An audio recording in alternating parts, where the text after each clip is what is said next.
Hey everybody, it's the Trout and welcome to another Trout Show podcast. Thanks so much for stopping by. Today I take you someplace you've never been before. Are you ready for this? No interviews today. Today I analyze and talk about a subject that's very hot right now, and that is Taylor Swift. We're going to analyze the fact that do baby boomers get Taylor Swift?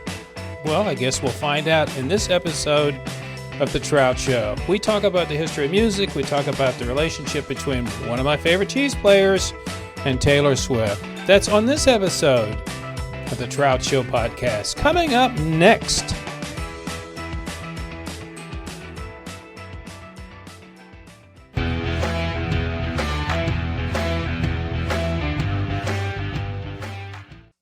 Hey everybody, it's the Trout and welcome to another episode of the Trout Show. Thanks so much for stopping by. I'm going to take a little detour today and go a different place I've never been before. You know, if you follow this channel at all, you know I spend my time interviewing very talented musicians located all over the world. Some of them are famous, some are independent, but all of them are very, very talented. But with things changed in the music industry so much, I decided it was time to take a little detour and talk about some things that I've been thinking about lately about the music industry and what's come to mind and what I thought would be interesting to talk about. And the title of this particular video is Do Baby Boomers Get Taylor Swift? Or don't we get Taylor Swift? Or why is Taylor Swift so popular? That's what we're going to talk about. Now, you may agree or disagree with me. That's okay. But I just kind of want to talk about a phenomena called Taylor Swift.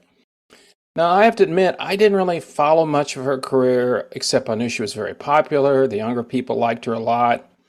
And what brought it to my attention really is, I have to admit it, Kelsey and Swift. I've been a Chiefs fan for decades. And when Kelsey and Swift got together, I thought it was funny. And then I realized it may be more important than I thought. And I thought, okay, why are people so either think it's really kind of a good idea that he does what he wants to in his private life, or they didn't understand it, or all the people that started watching football because they like Taylor Swift. Now, I know some people think it's not good for the game. I think I don't really care one way or the other. But then I started following her career when what was going on, and I'd heard stories about her massive success and how she just keeps selling out concerts all the way through 2024. And you have to look at that as a phenomenon. I'm not going to say whether she's talented or not. Obviously she is, because she's doing such a wonderful job and having so much music out there that people buy it and listen to it and they go to her concert. So there's no argument there. She's very talented. She's also a great marketer. You know, when I hear stories about people going to her concert, and I personally haven't known anybody, but I've read about stories about it. And it's like, what is it, 2.5, 3 hours long? I mean, that's just crazy for me, because as a musician myself, and followed a lot of famous bands, you know, an hour and a half, maybe 2 hours. I think Bruce Springsteen was one that kind of made the longest concerts. That's a big time. You know, it's a long time to be on stage. But that's what Taylor Swift does. So I started thinking about music in general and baby boomers and Taylor Swift. Now, it seems kind of crazy, doesn't it? But why is she so popular? Well, she's not the first person or band that's become hugely successful. So you have to look at the music career itself, or the music industry itself, to show where things have changed over the last many decades. And you go back to the 50s, the person that made the 50s so famous was Elvis Presley. Now, I'm going to tell you this from the very beginning, is even though Elvis was popular and he was on Ed Sullivan and people talked about him, he was popular through until his death in the 70s, he had a lot of people follow him, but it isn't like now. There was no social media back then. People would go to concerts and they would, you know, I know that he'd put his scarf around his neck and sweat on it and throw it to women in the crowd and they'd go crazy over it. But still, it's not like it is now where you send out, you know, an arena that might have 100,000 people in it. He would, you know, be in auditoriums and places like that.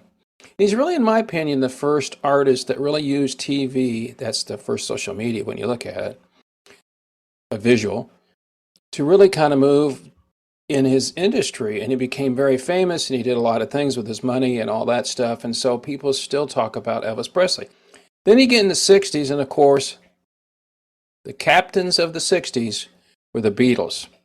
Now, I'm going to talk about the Rolling Stones after a while, but the Beatles were a phenomenon that nobody had ever seen before. That was when TV was getting more structured and people watching TV. And I'm unfortunately, I can tell you this, or fortunately, I was old enough to watch the Beatles when they first came on the Ed Sullivan Show. The thing about the Beatles that nobody, I think, has ever done since then is the Beatles changed the music industry, not from the fact that they were so popular, but they changed what you listen to. And if you go back to the history of them, when they started doing the simple stuff, which you consider maybe I Want to Hold Your Hand or I Saw Her Standing There, songs like that, they changed the music. In other words, they would come out with a different style music on every album. And people are like, oh man, what is this? So when you go back to the albums like Sgt. Pepper's, that was completely separation from the Revolver album and the albums before that, they changed the music. They changed their dress. They looked different. And then the next album was the White Album. And every time they brought an album out, it was a little different. And people would change. They'd follow them and go, wow, look at that. Nobody, I think, has ever done that since. Nobody's got up there and changed their music styles like the Beatles did. And here we are. They broke up in, I think, 1970, if I remember correct, around that time. And just recently, they just did a new song where John Lennon and George Harrison had recorded on them. And the help of artificial intelligence, they actually brought it out called Now and Then. It's getting huge play.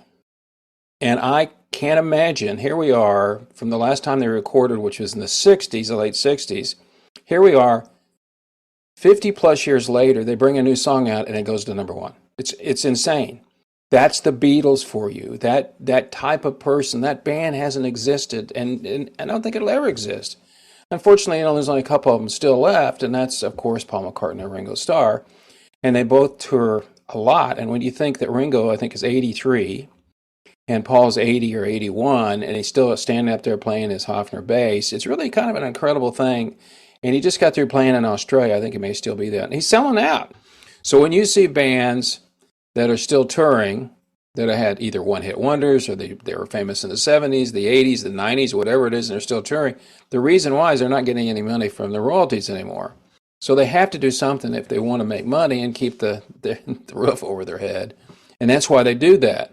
That's not going to change, I think, anytime soon, unfortunately for the artist.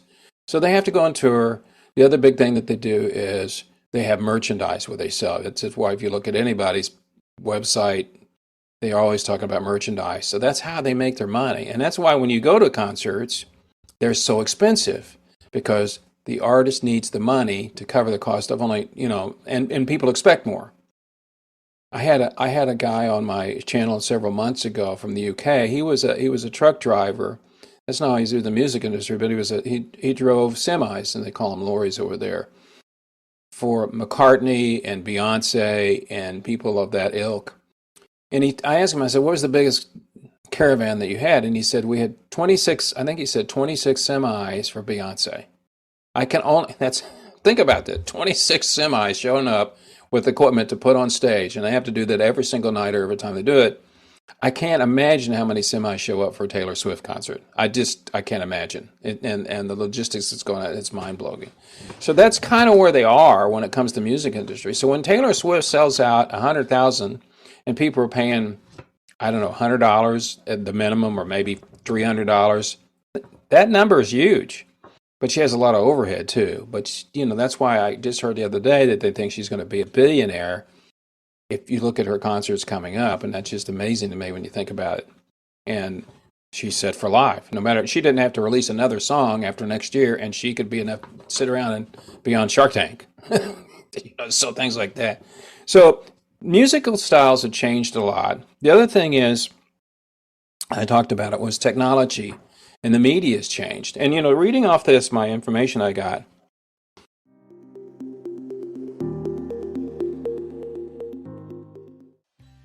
Confused about what's going on in the financial situation in America right now? What you need is an expert, someone that can help you reach your financial possibilities. And that's David Smith with Everett Jones at 469-372-1587. David has years of experience of helping people just like you because his number one concern is you. That's David Smith with Edward Jones, 469 372 1587. Reach out to him today.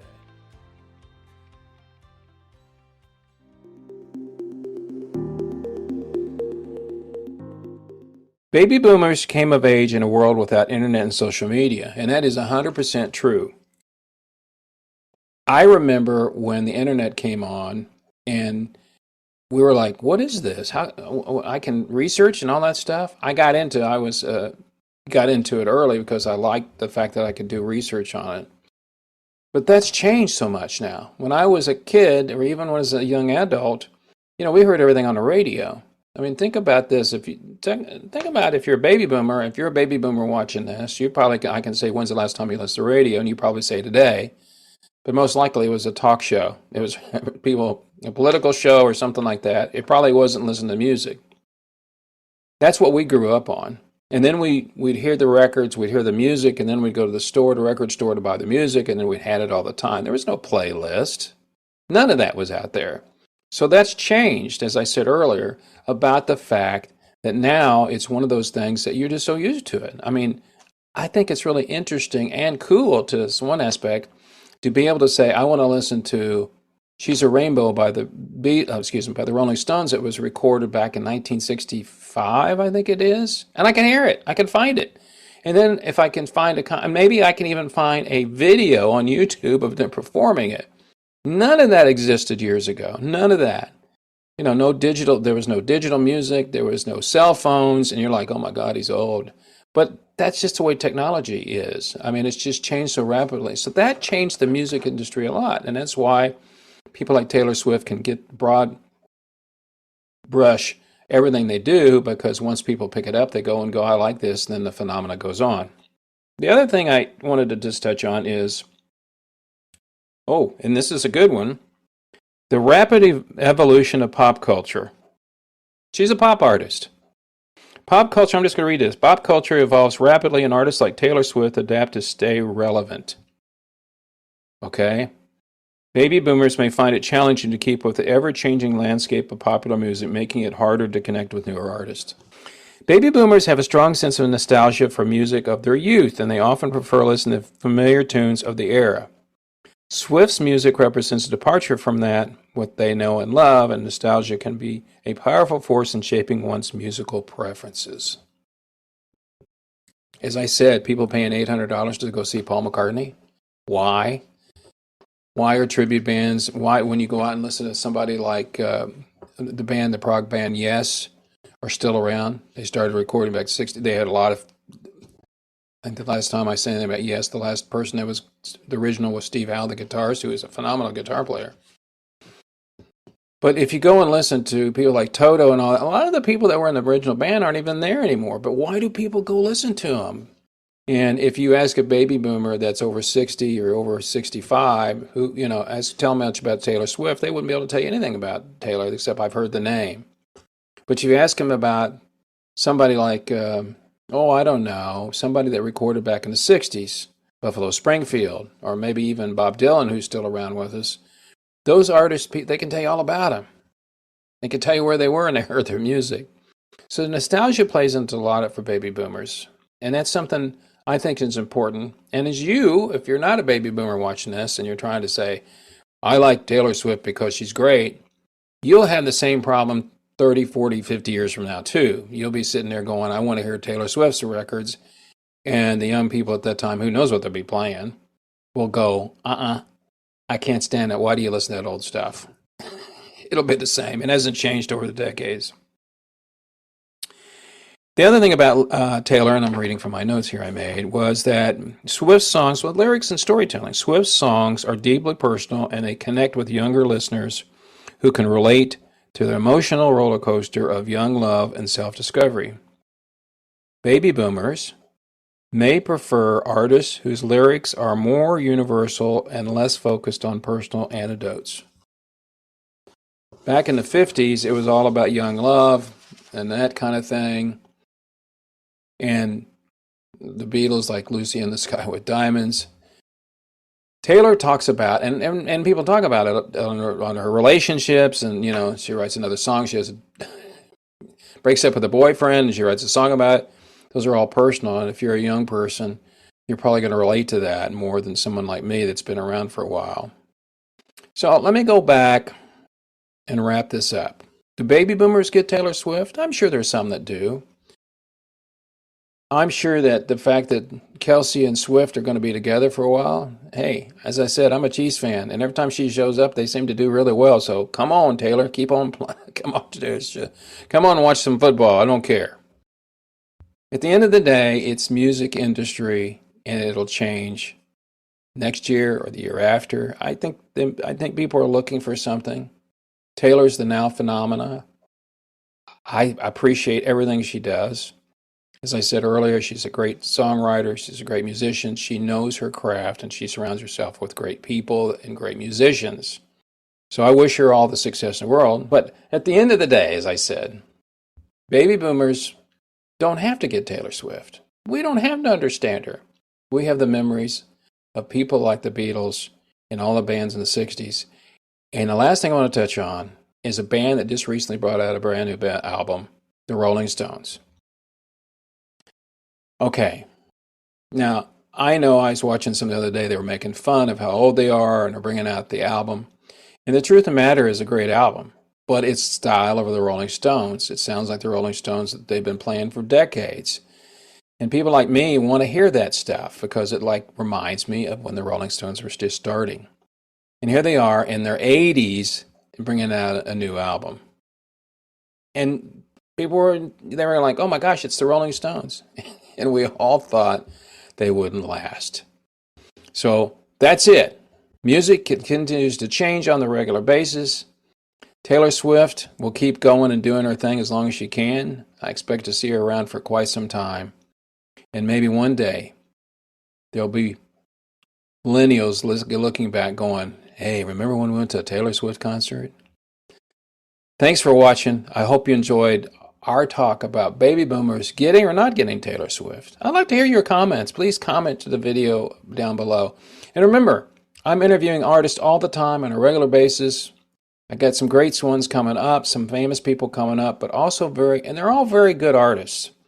And my job here is to provide you access to these artists that you may have never heard before because there's so much music out there. So until the next time, what I say on my podcast all the time, it's only rock and roll. But I love it. See ya. Well, thanks so much for listening to this episode of the Trout Show podcast. A special thanks to David Smith of Everett Jones for his continued support of this channel. For more information about the Trout Show, you can always go to the website, thetroutshow.com. Everything is there, including all the links to podcasts and all the links to YouTube and blogs and all sorts of great stuff. So, thanks again, and we'll see you next time on the Trout Show podcast. See ya.